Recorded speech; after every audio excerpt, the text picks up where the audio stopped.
ఒకసారి తను రాష్ట్రపతి నిలయంలో గలమెత్తితే అక్కడ అందరూ కూడా స్టాండింగ్ ఓవేషన్ చేశారు ఈ పాటకి.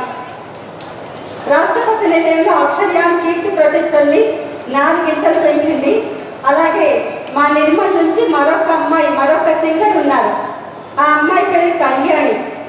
చిన్న ఒక 10 రోజులు బాగున్నాడు, అందుకని ఆ అమ్మాయి రాలేదు. రాజ్భవన్లో ఆ అమ్మాయి పాట పాడితే అప్పటి గవర్నర్ తమిళసై సౌందర్య రాజన్ గారు మళ్ళీ ఒక్కసారి ప్రత్యేకంగా రాజ్భవన్కి పిలిపించి తన పాటలన్నీ విన్నారు. అది మీ నిర్మల్ గొప్పతనం, మా అక్షర్యాల్లో ఉన్న కళాకారుల గొప్పతనం కూడా. Thank you Rajitha.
రచయితలు మీ నిర్మల్ వాళ్ళు మాత్రమే ఈ కవితని రాశారు. నేను విశ్వక మాత్రమే ఇద్దరు డాక్టర్ల గురించి రాశాను.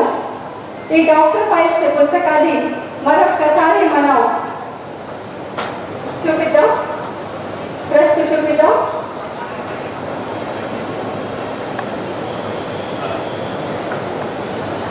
డాక్టర్లు ఎంత నిబద్ధంగా ఉన్నారు. తెల్ల కోటు ధరించిన నిబద్ధులు డాక్టర్లు, ధన్వంతరి వంశీకులు, శుశ్రూషుడి వారసులు, అశ్విని దేవతల కొనసాగింపులు. వారు అనుకుంటే చాలు మేఘాల మధ్య తేలుతున్న మనల్ని కూడా స్టెథోస్కోప్ పెట్టి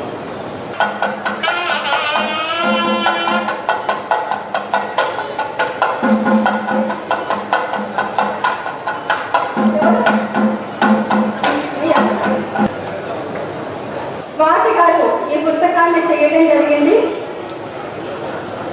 స్వాతి గారు ఎక్కడున్నారు? తెలుగు వెలుగు. Okay okay. మొదటి పుస్తకం పంప కవి విక్రమార్జున విజయం ఈ పుస్తకం పేరు. కన్నడ నుంచి తెలుగులోకి తీసుకొచ్చాం. భారతం కన్నా అంటే నన్నయ్య తిక్కన ఎర్రాపరగడ భారతాన్ని అనువదించడం కంటే ముందు 100 సంవత్సరాల ముందు ఈ పుస్తకాన్ని రాయడం జరిగింది. పంపన మన తెలుగువాడు బోధనలో పుట్టారు. అప్పటి కాలమాన ప్రకారం ఈ పుస్తకాన్ని ఇంకా భవిష్యత్తులో కూడా ఎవరూ రాయలేరు. 9వ శతాబ్దంలోని భాష ఇది. సదానంద శాస్త్రి గారు అట్లాంటి చాలా మంది కష్టపడి ఈ పుస్తకాన్ని ట్రాన్స్లేట్ చేశారు. ముఖ్యంగా ఆయననే చాలా గొప్ప వ్యక్తి వారు. ఇది మన తెలుగు భాష యొక్క గొప్పతనాన్ని మరొక మారి మనందరికీ తెలియజేసేంత గొప్ప పుస్తకం 1100 సంవత్సరాల తర్వాత వెలుగులోకి వచ్చిందండి. ఈరోజు నిర్మల్ చరిత్రలోనే ఒక సువర్ణ అధ్యాయం లిఖించదగ్గ రోజు. ఎందుకంటే అంతర్జాతీయ ఖ్యాతి గడించినటువంటి ఈ అక్షరయాన సంస్థ మన నిర్మల్లో ఈ పుస్తకాల ఆవిష్కరణ కాకుండా సాంస్కృతిక కళా దర్పణంగా ఈరోజు మన ముందుకు వస్తున్నందుకు నిర్మల్ ప్రజలందరూ కూడా కళాకారులు, సాహిత్యకారులు, డాక్టర్లందరూ కూడా చాలా అభినందించదగ్గ రోజు, సంతోషించదగ్గ రోజు. ఈ డాక్టర్స్ ఫైల్స్ మీద ఒక పుస్తకం వారు తీసుకురావడం అనేది చాలా గొప్ప విషయము.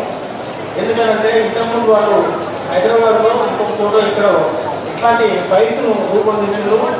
అంటే అక్షరయాన్ యొక్క సంస్థ యొక్క ఉద్దేశం ఏంటంటే ప్రజల్లో ఉంటూ దశాబ్దాలుగా ప్రజల గురించి సేవలు అందిస్తూ వాళ్ళకి ఏ కష్టం వచ్చినా ఆరోగ్యపరంగా వాళ్ళని ఆదుకుంటూ పాటుపడుతూ వాళ్ళకు సేవలు అందిస్తున్నటువంటి డాక్టర్లు దశాబ్దాలుగా ముఖ్యంగా ఖానాపూరు బయట యువలో ఈ యొక్క దశాబ్దాలుగా సేవలు అందిస్తున్న డాక్టర్లను సెలెక్ట్ చేసినాము. అలా ముఖ్యమైన డాక్టర్లు అందరూ కూడా ఇవాళ స్టేజ్ మీద మీ ముందున్నారు.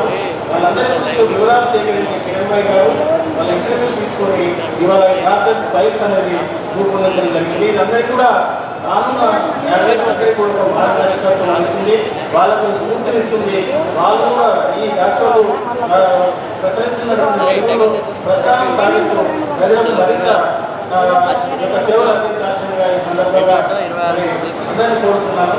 నేను ఎదుర్కొన్న అతిపెద్ద సవాల్ ఏంటంటే పేదరికం. దానివల్ల దాంతో వచ్చినటువంటి పర్యవసనాలు అంటే నిరక్షరాస్యత కానీ, లేకపోతే ఇల్లిటరసీ, ఇన్నోసెన్స్, తర్వాత దాంతో వచ్చిన నిరక్షరాస్యతో వచ్చినటువంటి మూఢనమ్మకాలు. ఆ మూఢనమ్మకాలతో ఎంత ప్రాబ్లం అయిందంటే నేను మొట్టమొదలు ఇది ఎందుకంటే మొట్టమొదటి పిల్లని తీసుకురాగానే వాళ్ళతో రోజు నాకు పంచాయతీలు ఉండే. అంటే ఒకరు ముక్కుల నూనె వేసేది, చెవుల నూనె వేసేది, బొడ్డుల నూనె వేసేది, కడుపుకు సురుకులు పెట్టేది, ఇక ఆ బొడ్డును ప్లేట్తో కోసేది. ఇట్లా వాళ్ళు స్నానం చేయాలంటే చేయించేది, వెచ్చవచ్చమంటే ఉంచకపోయేది, ఇంజక్షన్ ఇవ్వమంటే ఇవ్వకపోయేది.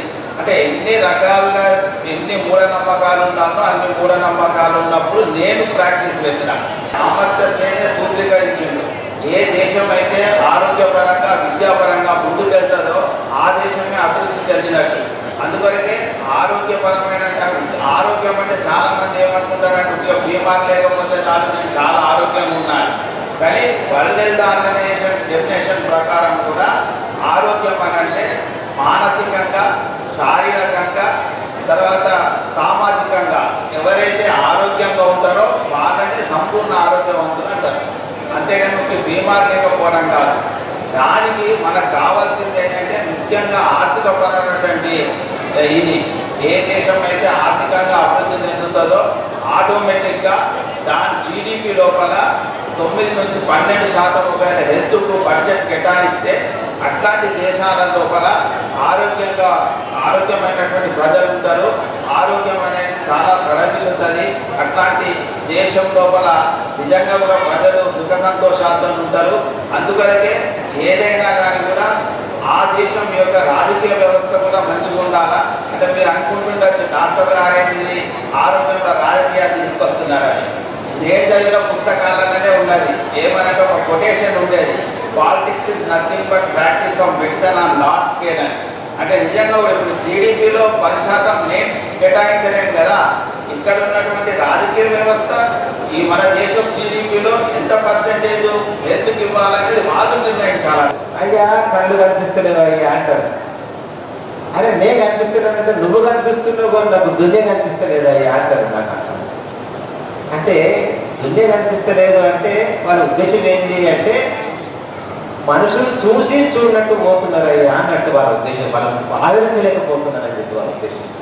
అంటే రోగి వైద్యుడు అనేవాడు కేవలం వాళ్ళ యొక్క రోగానే కాదు, వాళ్ళ యొక్క మానసిక ప్రవృత్తిని కూడా అర్థం చేసుకోవాల్సిన పరిస్థితి ఉంటుంది. అందుకనే అందరూ చెప్తారు వైద్యం నారాయణో హరి. కానీ ఎవరైతే వైద్యుడు నారాయణో హరి? రోగి దేవో భవ అన్నవాడే వైద్యుడు నారాయణుడైన. అంటే రోగులందరినీ మేము దేవునిలాగా మా కోసం అవకాశం ఇచ్చింది. ఈ డాక్టర్కు పేషెంట్కు ఉన్న రిలేషన్షిప్ కూడా నిజంగా చాలా గొప్పది. అది ఎంత గట్టిగా ఉంటే ట్రీట్మెంట్ అంత గట్టిగా ఉంటుంది, అంత ఎఫెక్టివ్గా ఉంటుంది. ఆ విషయాన్ని కూడా అర్థం చేసుకోవాలి. ఇక చాలా చాలా విషయాలు. పార్ట్ సారథి సార్ నిజంగా సార్ చూస్తే రిటైర్డ్ ఐఏఎస్ లాగా లేదండి, నిజంగా యాక్టివ్ ఐఏఎస్ లాగానే ఉన్నారు. నాకు ఇప్పుడు అనిపించింది 2020 ఎలక్షన్స్ ఇంత సమర్థవంతంగా ఎందుకు నిర్వహించబడ్డాయంటే సార్ అంత యాక్టివ్గా ఉన్నాడు కాబట్టి అంత బ్రహ్మాండంగా జరిగింది. నిజంగా హ్యాట్స్ ఆఫ్ యూ సార్. ఎందుకంటే ఏదో మీరు అధికారి ఐఏఎస్ అధికారి ఇక్కడికి వచ్చానని చెప్పడానికి కాదు, మీకు కూడా భాషాభిమానము, సాహితీ ప్రియులు, మీరు మా వాళ్ళు అన్న ఒక భావన నాకు చాలా అద్భుతంగా అనిపిస్తుంది sir. Really we are proud of you sir.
చెప్పాలి. అప్పుడు పార్థసారథి గారు ఎస్ఏ కార్పొరేషన్ ఏడీగా ఉన్నారు. చాలా చిన్న అమ్మాయిని, అప్పుడే ఇంట్లో నుంచి ఫ్రెష్గా బయటకు వచ్చాను. నాకు కెరీర్ ఎలా ఉంటుందో కూడా తెలియదు. నన్ను తోసేశారు. ఏంటంటే నువ్వు వెళ్ళి ఓపెన్ చేసుకురావాలి, అవుట్ సైడ్ బ్రాడ్కాస్ట్ అందరి వివరాలు తెలుసుకొని ఆకాశవాణిలో చెప్పాలి, వాళ్ళతో మాట్లాడించాలి. మా కార్డు ఉండేది కాదు ఆకాశవాణికి. అప్పుడు పార్థసారథి సార్ దగ్గరికి వెళ్ళి నిలబడిపోయి, సార్ మా కార్డు ఏంటి సార్ ఇవన్నీ అన్నారు. సార్ మీరు కార్డు ఇస్తే నేను వెళ్ళి రికార్డింగ్ చేసుకొస్తాను సార్, ఆకాశవాణిలో బ్రాడ్కాస్ట్ చేయాలి సార్ అని అడిగేవాళ్ళు. అలా అప్పటి నుంచి కూడా ఇప్పటి వరకు ప్రోత్సహిస్తూనే ఉన్నారు. డాక్టర్స్ అంటే వారికి చాలా అభిమానం. ఎందుకంటే వారి నాన్నగారికి ఒక మెడికల్ షాప్ ఉండేది. ఆయన పేరు జీవన్ రాజు గారు. జీవన్ రాజు గారి ట్రస్ట్ అని పార్థసారథి గారు ఒక ట్రస్ట్ పెట్టారు. వాళ్ళ ఊరు ఆడుకో, మనకి అత్యంత దగ్గర ఊరు. వారి ఆధ్వర్యంలో ఆ పాఠశాలలందరికీ కూడా ప్రతి సంవత్సరం కూడా పుస్తకాలు ఇస్తారు, నోట్ పుస్తకాలు ఇస్తారు, పెన్నులు ఇస్తారు. అలాగే చిట్ల వంశం నుంచి అంటే వాళ్ళ ఆధ్వర్యంలో ఒక అనాథ పిల్లలకి ప్రతి సంవత్సరం బట్టలు ఇస్తారు. వాళ్ళకి పోషణాహారం అంతా కూడా మా శోభమ్మ అంటే పార్థసారథి గారి మిస్సెస్ వారు నిర్వహిస్తూ ఉంటారు. అలాగే ఈ సంవత్సరం వృద్ధాశ్రమాన్ని కూడా కొంతవరకు చూస్తూ ఉన్నారు. వాళ్ళకి సంబంధించినవి తను వినియోగదారుల దీంట్లో ఉన్నప్పుడు మాత్రం చాలా వరకు పేద వాళ్ళందరికీ కూడా రేషన్ కార్డు ఇప్పించారు. ముఖ్యంగా వృద్ధులందరికీ కూడా ఎవరు ఆకలి చావులు తెచ్చుకోకూడదు అనేది. అంటే సేవా ధర్మం, మానవ సేవే మాధవ సేవ, జనసేవయే జనార్దన సేవ అని ఈ డాక్టర్లందరూ ఎలా అనుకుంటున్నారో అలాగే జనసేవ మాత్రమే చేయగలిగిన గొప్ప మానవీయ ఉదార స్వభావాలు వారి కుటుంబం మొత్తం కూడా. వారు చాలా కార్యక్రమాలు చేస్తూ ఉంటారు. ఆ కార్యక్రమాల్లో మా అక్షయానికి కూడా చాలా వరకు ఒక కార్యక్రమాన్ని ఇస్తూ ఉంటారు. ఇది కవుల మా హ్యాండ్ బ్యాగ్ పెరిగితే కరెన్సీ కట్టలు దొరకవండి, కాగితపు చుట్టాలు దొరుకుతాయి. కవిత రాస్తాం పడేస్తాం, దాన్ని మాట పెడతాం. ఒక 10 రోజుల తర్వాత మళ్ళీ ఒక 4 రోజుల తర్వాత తీస్తాం. నేను 19 పుస్తకాలు రాశాను, కానీ హెచ్చు రాయకపోవచ్చు, అచ్చు వేయకపోవచ్చు, అమ్మలేక చచ్చు. ఏ పుస్తకం ఎవరు కొనరండి, రాసుకుంటాం, అట్లా అల్మారాలో పెడతాం. ఇంకా మేమైతే బొట్టు పెట్టి జాకెట్ పెడతారు కదా ఇంటికి వచ్చినప్పుడు, అలా అందరికీ బొట్టు పెట్టి పుస్తకాలు ఇస్తుంటాం. కనీసం ఒకరైనా చదువుతారు అని. కానీ రైటర్స్ ఎప్పుడు టార్చ్ పోయారు. అక్షయ కార్యక్రమానికి అనుకోకుండా నేను కూడా ఒక అతిథిగా రావడం చాలా కష్టదాయకం. నేను ఆర్గనైజ్ చేసిన శ్రీలక్ష్మి గారు చాలా స్ఫూర్తిదాయకం. ఆమె గురించి కూడా అందరూ చెప్పారు. అలాగే మన పార్థసారథి గారు ఐఏఎస్ గారికి ఆయన ఎంత ప్రోత్సహించారు, ఈ అక్షయాలతో ఎంత అసోసియేట్ అయ్యి ఉన్నారు, ఎన్ని కార్యక్రమాలు అటెండ్ అయ్యారో అవన్నీ కూడా చూసుకున్నాము. ఆయన ఒక ఐఏఎస్ ఆఫీసర్ ఐఐటి కూడా వీటన్నింటిలో పార్టిసిపేట్ చేస్తూ అందరికీ అన్ని తెలియాలని చెప్పి అవేర్నెస్ కోసం ఇవన్నీ పాటుపడుతున్నారు. Very glad to meet you sir. అలాగే ఈరోజు మనకి మెయిన్ ప్రోగ్రామ్ డాక్టర్స్ రాసిన పుస్తకాలన్నింటినీ ఆవిష్కరించాము. 6 రకాల పుస్తకాలు మార్నింగ్ ఆవిష్కరించడం జరిగింది. డాక్టర్స్ అంటే మనందరికీ తెలుసు, మనందరికీ ఏ రోగం వచ్చినా చూస్తారు. సో వైద్యుడు దేవుడు అంటారు, వైద్య నారాయణ మణిలాగా.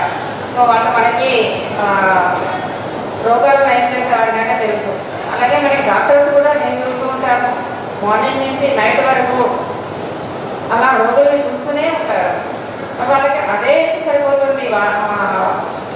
ఇక్కడ ఈ పుస్తకాలు రాయడానికి కూడా అంటే టైం ఎక్కడ దొరికింది, ఏ విధంగా రాస్తారు, నేనైతే ఆశ్చర్యపోతున్నాను. సార్ వెరీ గ్లాడ్ సార్ మీరందరూ ఈ పుస్తకాలు రాసినందుకు. మనకి ఈ పుస్తకాలు అనేది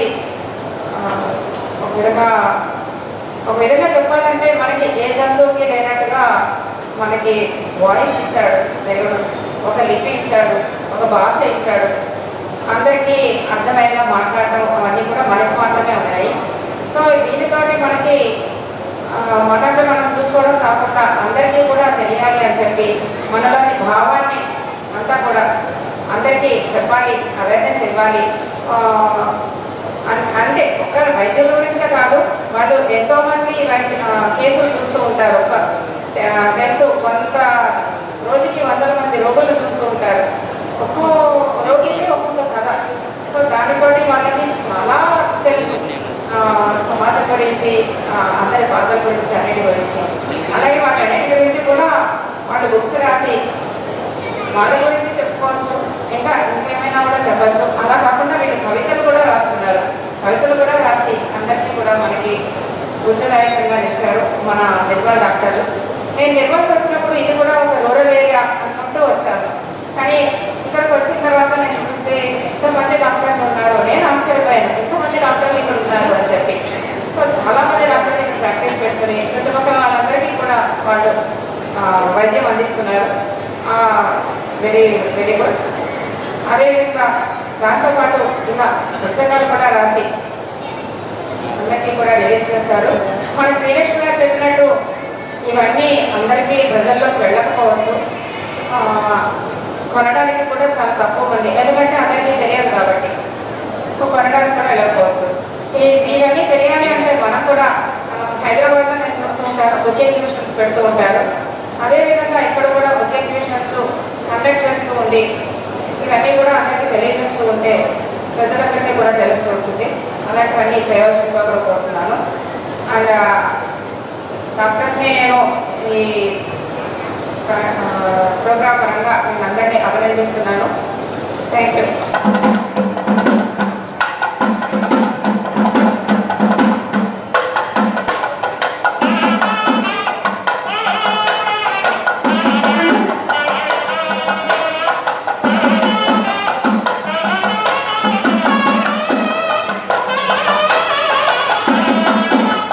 శ్రీదేవి ఒకసారి తప్పండి, అందరూ తప్పండి.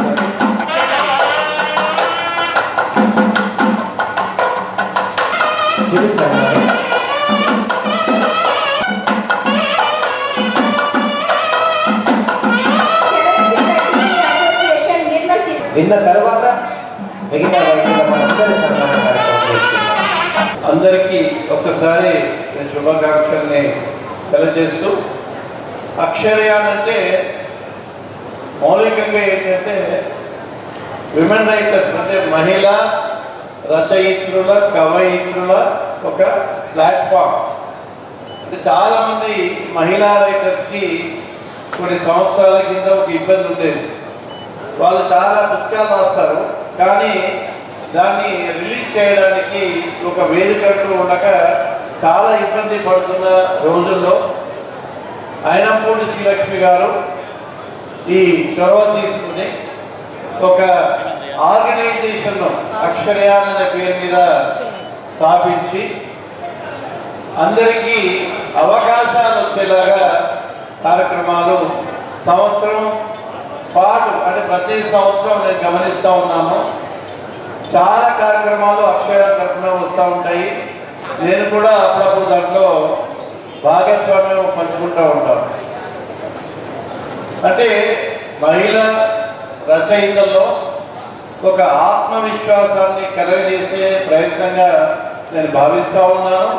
ఒకవైపు వాళ్ళకి అవకాశాలు ఇవ్వడము, ఆత్మవిశ్వాసం కలగజేయడము.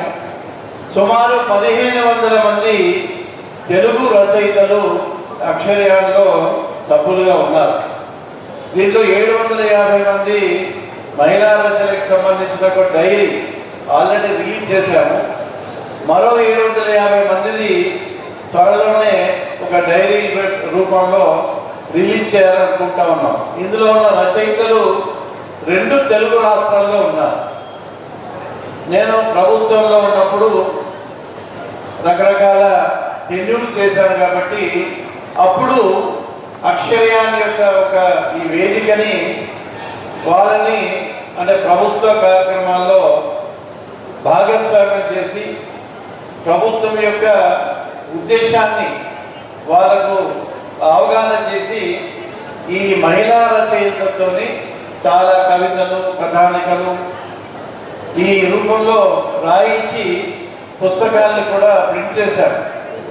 నేను ప్రాజెక్ట్ డైరెక్టర్ హెచ్ఐవి ఉన్నప్పుడు హెచ్ఐవి అంశం మీద జుబ్లీ హాల్లో అందరు మహిళా రచయితలకి అప్పుడు అమల గారు, స్వాతి సున్న, మమతా రఘువీర్ వీళ్ళందరి సహకారంతో వాళ్ళకు అవగాహన కలిగించి వాళ్ళ ద్వారా కవితలు కథానికలు రాయించి పుస్తకాల రూపంలో 2 పుస్తకాల రూపంలో వాళ్ళకి తీసుకొచ్చాం.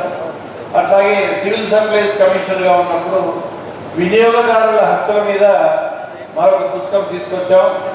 నేను ప్రిన్సిపల్ సెక్రటరీ వ్యవసాయ శాఖకు ఉన్నప్పుడు విత్తనం మీద కూడా ఒక అవగాహన చేసి వాళ్ళ ద్వారా ఒక మరో పుస్తకాన్ని తీసుకోవడం జరిగింది. ఈ రకంగా అంటే ఈ వేదికని ప్రభుత్వ పరంగా కూడా ఎన్నో అంశాలకి వినియోగించడం జరిగిందని సందర్భంగా తెలియజేస్తూ దీంట్లో చాలా విభాగాలు అయింది. బాలులకి, బాలికలకి, యువకులకి అనువాదానికి కూడా ఒక విభాగం ఉంది అక్షరయాంలో. ఏదైనా పుస్తకం అనువాదం అవసరమైతే ఈ అనువాదం చేసే విభాగం దాన్ని బాధ్యత తీసుకుంటుంది. అట్లాగే కళ సంబంధించిన అంశాలని చూడడానికి కూడా ఒక విభాగం ఉంది. ప్రతి సంవత్సరం అంతర్జాతీయ మహిళా దినోత్సవము, మాతృభాష దినోత్సవము, లేకపోతే మాతృ దినోత్సవం, ఈ రకంగా బతుకమ్మ కానీ వివిధ పండుగల సందర్భంలో కూడా ఈ కార్యక్రమాలని చేసి రచయితలకి, కవయిత్రులకి రకరకాల పురస్కారాలు ఇవ్వడము అక్షయం తరఫున జరుగుతూ ఉంది. బహుశా నాకు తెలిసినంత వరకు ప్రపంచంలో ఇంత పెద్ద సంస్థ ఒక 1500 మంది మహిళా రచయితలు, కవయిత్రులు కలిపిన ఒక ఆర్గనైజేషన్ ఉండడం అనేది మన హైదరాబాద్లో ఒక పెద్ద గొప్ప కార్యంగా మనం భావించాలి. ఈ ఆర్గనైజేషన్ బాధ్యత మన అయినపూడి శ్రీలక్ష్మి గారు మరి సింగిల్ హ్యాండెడ్గా ఆమె భుజస్కంధాలనే తీసుకొని చాలా సంవత్సరాలుగా తోటి వైశ్వాగాన్ని, ఇంకా జిల్లాలో కిరణ్మయి లాంటి వాళ్ళు చాలామంది చురుకుగా ఎవరైతే ఉన్న రైటర్స్ ఉన్నారో వాళ్ళ సహకారం తీసుకుని ఈ కార్యక్రమాలు జరుపుతూ ఉంటుంది. ఆదిలాబాద్తో నాకు చాలా అసోసియేషన్ ఉంది. నేను ప్రాజెక్ట్ డైరెక్టర్గా ఇక్కడ 2.5 సంవత్సరాలు డిఆర్డిఏ ప్రాజెక్ట్ డైరెక్టర్గా ఉమ్మడి ఆదిలాబాద్ జిల్లాలో పనిచేశాను.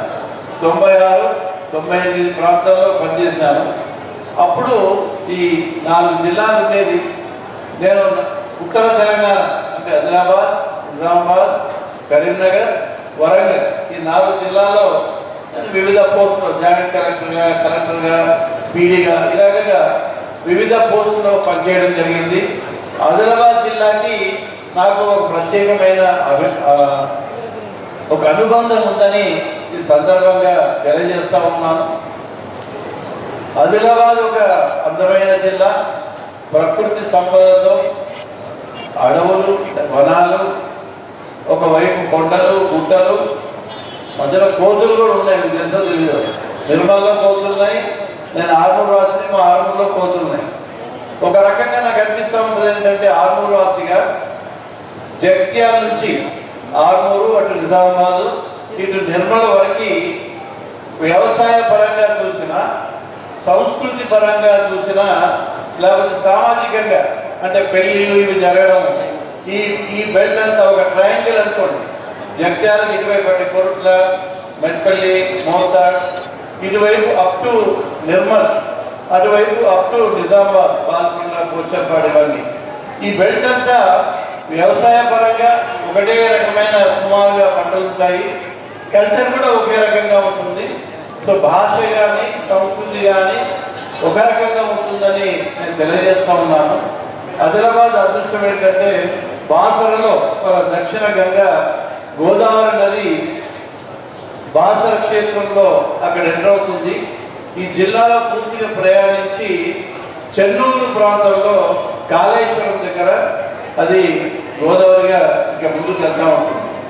ఎక్కడైతే మన చరిత్రలో మనకు తెలుసు, ఎక్కడైతే నదులున్నాయో అక్కడ సాంస్కృతిక వైభవం, కళలు, సాహిత్యం ఇలాంటివి విరాజిల్లలో మనం చాలా నాగరికతలు చూసాం. ఆ సందర్భం మన ఆదిలాబాద్కి బ్రహ్మాండంగా అప్లై అవుతుంది.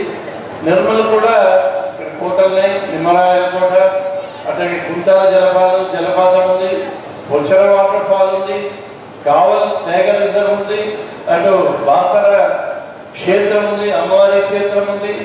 అమ్మవారు సాహిత్యానికి, సంగీతానికి, వీటన్నిటికీ ఆమె పెద్దమ్మ లాంటిది. సో ఆ రకంగా ఒకవైపు నిర్మల్ జిల్లాలో అన్ని రకాల అంశాలు, ఒకవైపు ఇరిగేషన్ ఉంది, మరోవైపు అడవులు ఉన్నాయి, మరోవైపు గిరిజనులు ఉన్నారు, అటువైపు ప్రతి మిల్స్ ఉన్నాయి కమర్షియల్గా. అంటే అన్ని ఇక్కడ షాయరీ ఉంది. అంటే అన్ని రకాలుగా ఒక సమగ్రమైన జిల్లాగా నిర్మల్ ఉంది. కాబట్టి నిర్మల్ వాసులందరూ ఇక్కడికి వచ్చారు కాబట్టి మీరు నిర్మల్ వాసులుగా ఒక అదృష్టంగా భావించాలని నేను తెలియజేస్తా ఉన్నాను. డాక్టర్స్ ఫైల్స్ చాలా ప్రత్యేకమైన సంపుటి. హైదరాబాద్లో మొదటిసారి ఒకసారి ఎక్స్పెరిమెంట్ జరిగింది. ఆ పుస్తకం పేరు కూడా డాక్టర్స్ ఫైల్సే.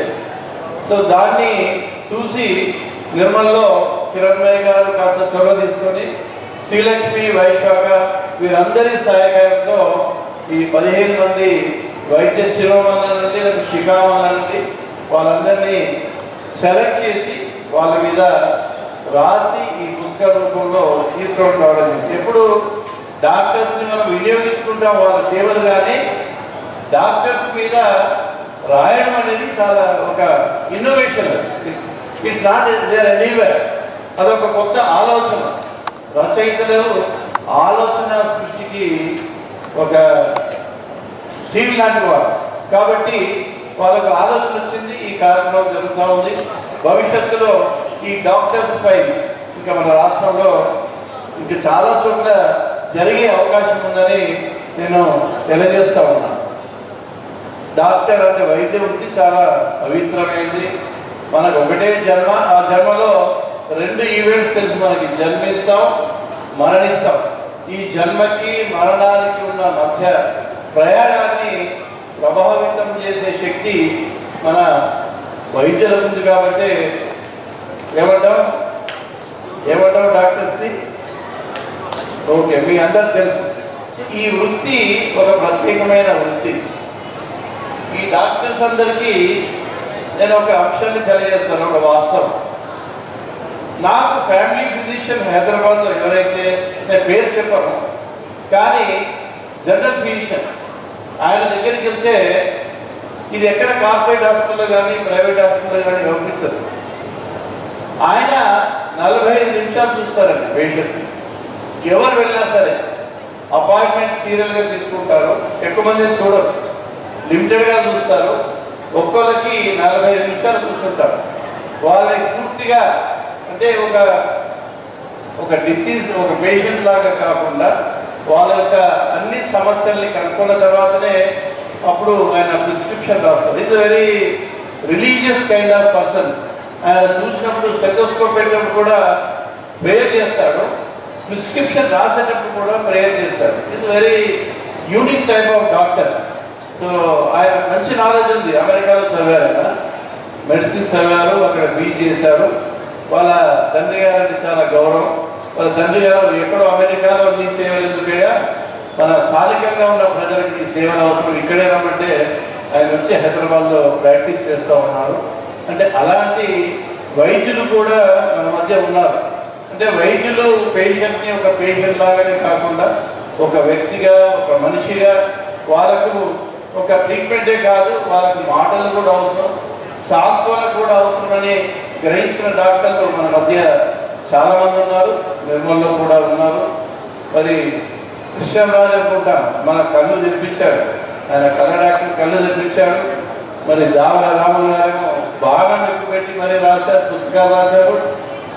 మరి చక్రధారి చక్రాన్ని తిప్పుతూ ఎన్నో అంశాలని మనకు తెలియజేశారు.